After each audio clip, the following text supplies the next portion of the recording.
Welcome to CTV News, your Canada. It is Tuesday, March the 3rd. We'll bring you profiles of fascinating Canadians and stories about your community. Thank you for watching. Jaden King is the 2026 Ontario Men's Curling Champion. It was this championship moment that sent Jaden King and his team to the Brier. The Brier is what you ask any junior curler what they want to do in Canada, and they always say, I want to play at the Brier. And it's great that we've accomplished that at such a young age. The 23-year-old and his team are now competing against some of the sport's greatest athletes in St. John's. Get it back. Oh, have you got this? Oh, he does. Beautiful. Brilliant shot. Jaden King. From humble beginnings to the biggest bonspiels, King spoke with TSN ahead of his trip to Newfoundland. Our neighbors next door were the one that introduced me to the sport, and I saw it on TV. Like so many people, when the Olympics and the Skies and the Brier comes around, you see it on TSN and you go, hey, I'd like to try that. So I went to the local club in Tillsonburg and they opened the doors and let me try it, and it's stuck ever since. I think from day one, Jaden has always had an incredible attitude, not just to curling, everything. Like he's one of these individuals that can do a million things at once and do them all very well. The small town curling club is rooting for Team King and say they're overwhelmed with pride getting to watch him compete. Jaden was our first to go to the Ontarios and is our first to go to the Brier. So we are very proud of him and equally as proud of his team. While earning the respect of many, King also made history just by participating in the Brier. Team Ontario skipped by Jaden King, who is the first black skip in Brier history. My dad being from Trinidad and Tobago, there's not a lot of curling going on down there. So it's super exciting for me to be able to, not just represent my community in Tillsonburg, but also represent that part of my life. Achieving accomplishments many curlers only dream of, but never forgetting where he came from. King continues to give back to his community. Last Saturday, we had a big kickoff for the team before they went to the Brier. The team volunteered to come in the morning. This was not scheduled, and run a clinic just to try curling. We opened it up to the community. So he came out and him and his team and gave the individuals who have never been on the ice an opportunity to throw a rock. Representation is key, and I think about it often, and it's really about just inspiring everybody out there and all the junior curlers and everybody watching curling that you can find a home in curling no matter where you're from or what your background is, and there's an avenue to be successful. Karis Mapp, CTV News. The ice at Weston Lions Arena, here for more than 70 years, will not go quiet. Kids will continue to skate. The game will continue to be played. After both the city and Maple Leaf Sports and Entertainment confirmed the ice will remain. I think the future of hockey really needed this in the city of Toronto. President of Weston Minor Hockey, Leslie Bannard, has been fighting for almost a year to keep the arena alive. We first spoke with Bannard last June when her organization had been told they need to look for a new home. All we're asking for is a chance to survive. The 76-year-old facility needs millions in repairs, and the city initially aimed at a solution. In April 2025, the City of Toronto entered into a leasing agreement with MLSC to turn Weston Lions Arena into a launch pad. Offering free community programming, Weston Minor Hockey was told the renovated facility would not include ice. It's been so divisive politically in this neighborhood. I'm for the arena or I'm for Launchpad. Nobody really understood that there's a true middle here. We could have always had both. I just think the community, the hockey community came together and they really wanted this rink to stay. Lucas Miller runs hockey schools out of Weston, and he took up the fight, creating petitions and even meeting with Premier Doug Ford in February of this year. That's when he says things started moving. I can't thank Mr. Premier Ford enough. I think he was a big factor in this. The province now entering a partnership with the city and MLSC. In a statement, MLSC President and CEO Keith Pelly said, the aim of this expanded partnership is to preserve the ice rink as a focal part of the arena while supporting the revitalization of the facility and delivering life-changing programming to benefit the community. Local councillor Francis Nunziata also sent a statement confirming the preservation of the arena and reading in part, a revitalized Weston Lions Arena will feature a new ice pad and full sports-based program that will be built adjacent to the arena to serve the local community first, while protecting the arena's heritage features. Everyone's working collaboratively together. Another example, when you work together, folks, things get done. And I think we're going to have a solution that allows us to reinvest in Weston Arena and make sure that there is ice there on a go-forward basis while leveraging the investment from MLSE to bring a launch pad to the community. Weston Lions Arena has a rich history. It's been featured in commercials like this one for Tim Hortons depicting a young Wayne Gretzky, and in movies like Score, a hockey musical. It's also known for the French fries, with profits going to the local food bank and to help underprivileged kids pay for hockey equipment and learn to play in the Weston Small Fries program. You know, what's to say that we shouldn't come back and help? For Leslie Banner, they don't know exactly what the future holds, but today is a win. You know, when we first started hearing the rumblings of the news breaking, the head of the food bank, you know, the Weston Food Bank, came into the rink. Her granddaughter plays in our first hour, and she just walked into the office and gave me a huge hug. And I think that said everything. Maple Leaf Sports and Entertainment says they'll release a design sometime in the second quarter of this year.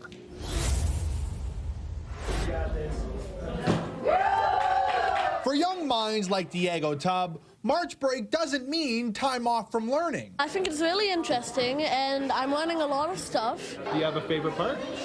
Definitely the skull bit right here. I'm super excited for this dome where you go in and it looks like space. It's a similar sentiment for Alexis Kritikos, who made the trip from Sackville to take in SciFest. This is really fun. I've never been here before, and it's a really good way to start my trip here. Science East has set up shop inside the Fredericton Convention Center for the 4-day event.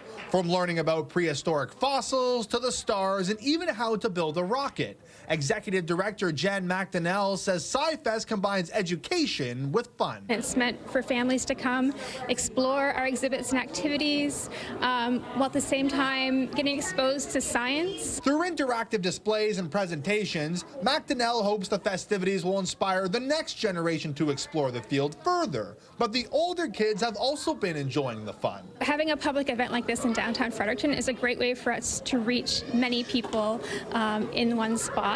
And we're doing it during March break, which is a great time for families to spend time together and do something outside of school. For the children here, it's the perfect start to their March break, with plenty more on the agenda. Do you have any other big plans for March break? We're going to that bouncy castle thing. We might go sliding at Mac-to-Quack this week. We're going to Moncton with our cousins. And we're going to go to a hotel. SciFest is open again Tuesday, Wednesday, and Thursday from 10 to 4.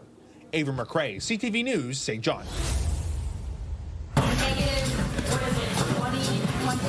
It does feel like you're kind of on the precipice of falling off at any moment. Sarah Lilly from Canmore is in Edmonton for the UIAA Ice Climbing World Cup.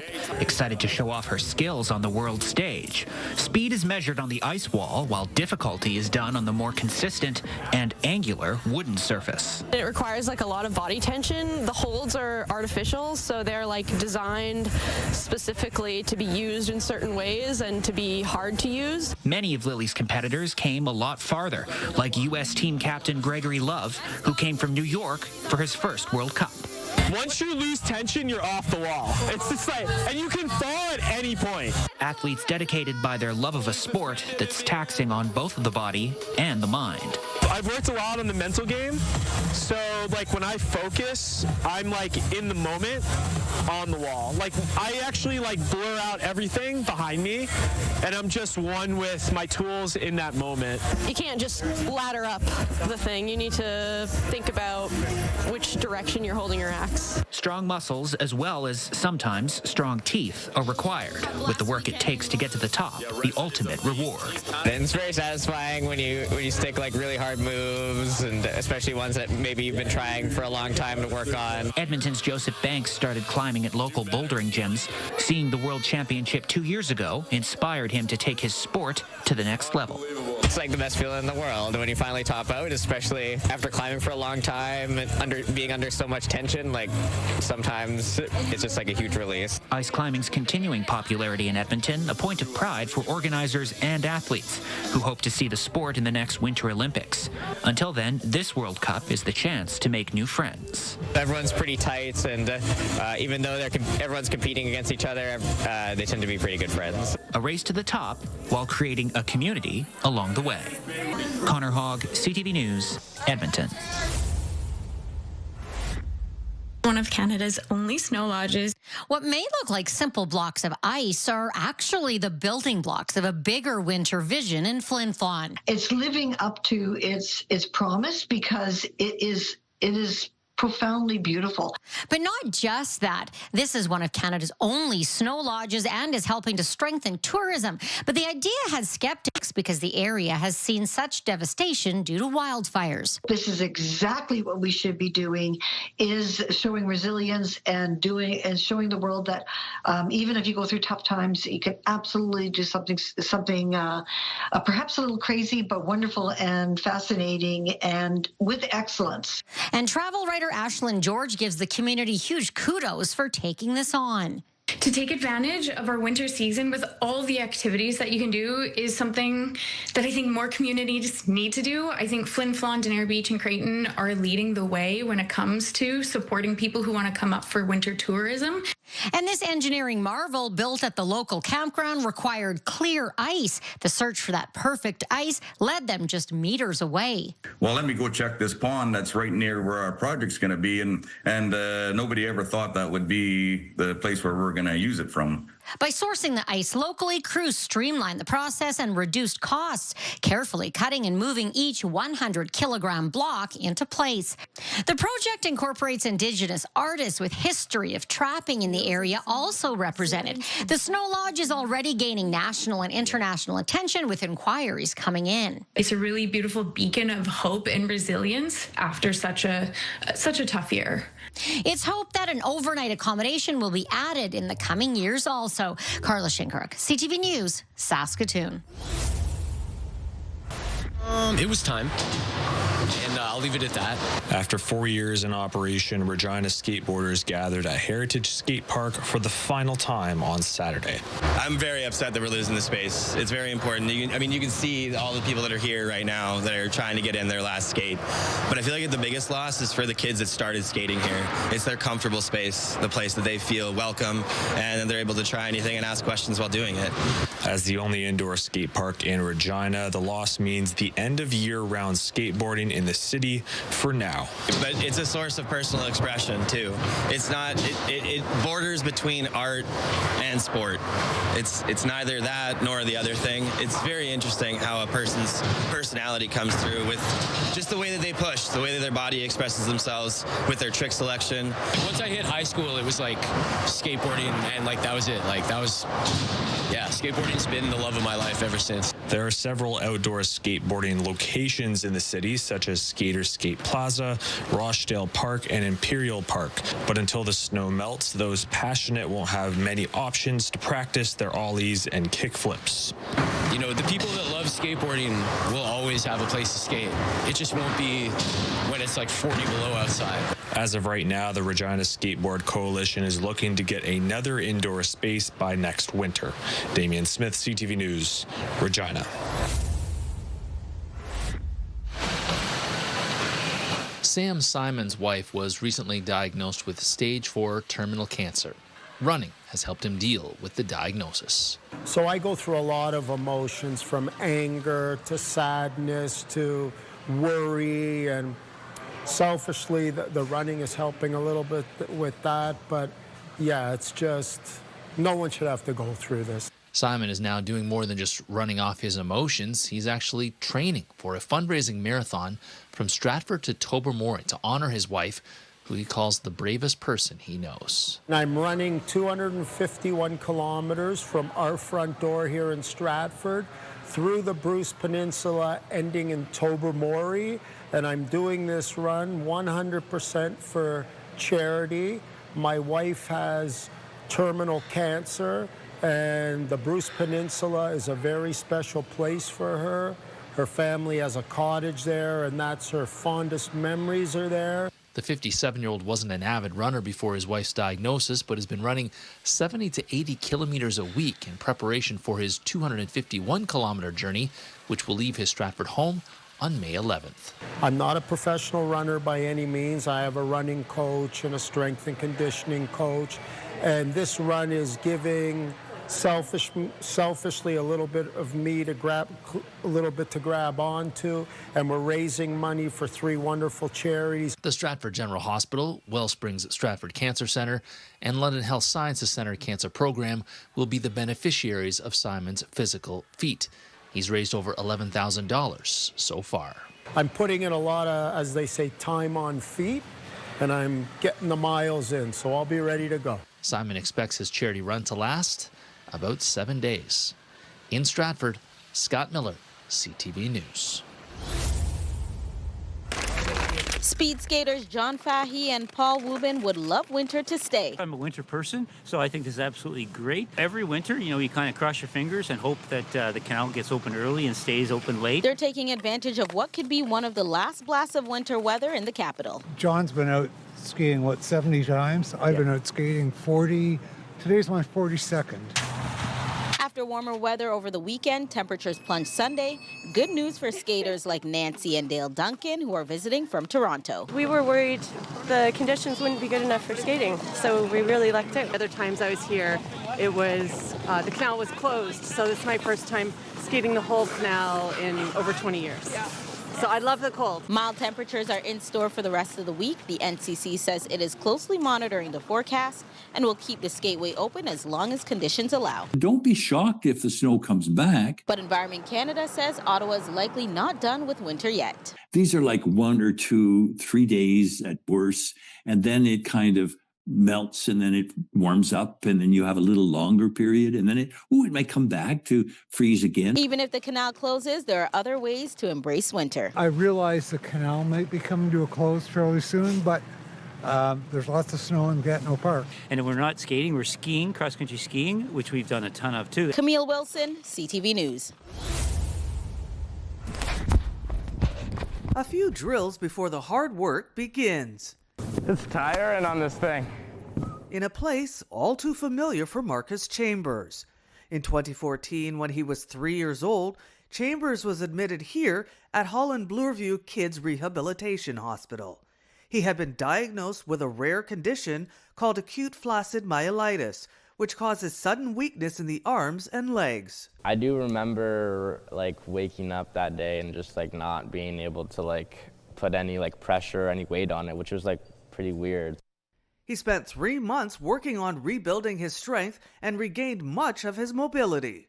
They just were really helpful with treating me and, getting my legs stronger and trying to just help me get better. For years, he has been outfitted with an adaptive device for support. He is able to keep up with his peers and play different sports, which has been important to him and allows him to play a variety of different sports and try a variety of different things. And so it sort of molded him as being the athlete that he is now. It was also during that time he was introduced to sledge hockey, a sport which has become his passion. He currently plays with Team Ontario. And despite his disability, Chambers says he is determined to pursue his Paralympic goals. I was just a really big hockey fan since day one, and I just wanted to keep that going. I think it takes a lot of courage to keep going and, not letting your disability get you down and just to keep fighting and keep doing what you love. His mom frequently travels with him to games and practices. She says Marcus is a trooper. He's taught me about resilience and determination and, just to sort of always be able to go with the punches. Although he won't be participating in the upcoming Paralympic Games, which begin next week, he will be cheering on Team Canada para-hockey athletes and fellow Holland Bloorview clients Greg Westlake and Dominic Cozzolini, who are going for gold.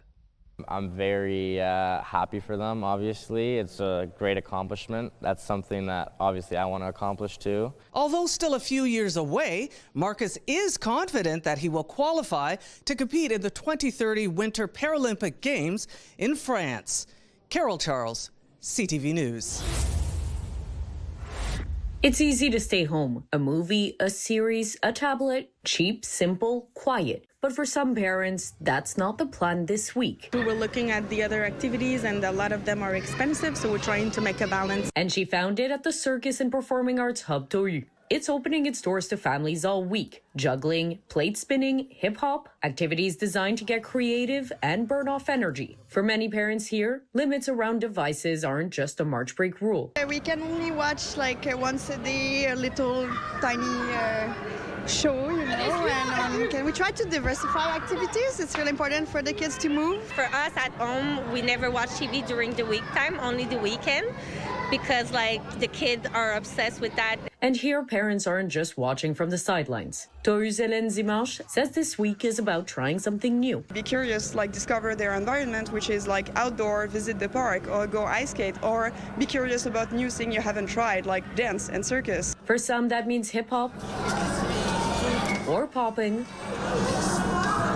This dance teacher says the goal is simple. Just make the people dance, make the people move, make them fall in love with the music, or just the aspect of moving and having fun through it all. Of course, cutting back on screens isn't always simple. Psychiatrist Vincent Paquin says children under 2 should have little to no screen time because too much can affect development. After that, he says, the conversation shifts. It's more about the quality than the quantity. Instead of just counting minutes, he suggests being involved. If your child loves a video game, join them. This kind of shared understanding will help parents then be more aware of what the child is up to in the digital world. And when it comes to rules, be clear. Not using screen devices during meals, not bringing a screen device in the bedroom at night. In the end, it may not be about banning screens completely, but making room for moments like these. Laurence Brisson-Dubreuil, CTV News. Milo Morris was in the midst of doing something, perhaps wrestling with stuffed animals, when he overheard his mom complaining about a book she was reading. I thought that I would go write a better book for her. So, Milo wrote his first book. About Winnie the Pooh and Piglet. And how did she respond? She liked it. And he loved it. So Milo wondered about expanding on an original idea he had called Kid Camp. A camp for kids. They have candy feasts and go on adventures. Milo had already drawn all his Kid Camp characters and constructed a card game based on the magical place for his family to play. But now? I think I said, hey, Daddy, let's write a book about Kid Camp. And I was like, that sounds great. Let's do it. So Dave Morris and his son raced up to his office, and Milo laid down his plan. I was wanting for Daddy to type it out and me to think of the idea. And the best ideas, it turns out, are born from bouncing. Got some gold from the cat. Jumps up and down the couch and acts out a story. And then he types it out on the computer. Types out every single word, Dave says, unless they don't make sense. You can tell it comes from the imagination of a kid. It's just like this wild ride. The story was so expansive, it turned into a trilogy that Dave self-published after Milo asked if he could give the book to his friends and family as gifts. Everyone liked it. But then, after sharing the book at a student talent show, someone posted a positive review online, which led to a stranger requesting the book and posting more praise, which caught the attention of the manager at a national book chain who invited Milo to sell copies at their store. It feels really good. So good, Milo's now bouncing around ideas for his 4th Kid Camp book. You think it, you write it down. And the best part of all, you cuddle up with the people you love, and you share it. Adam Sawatsky, CTV News, Saanich.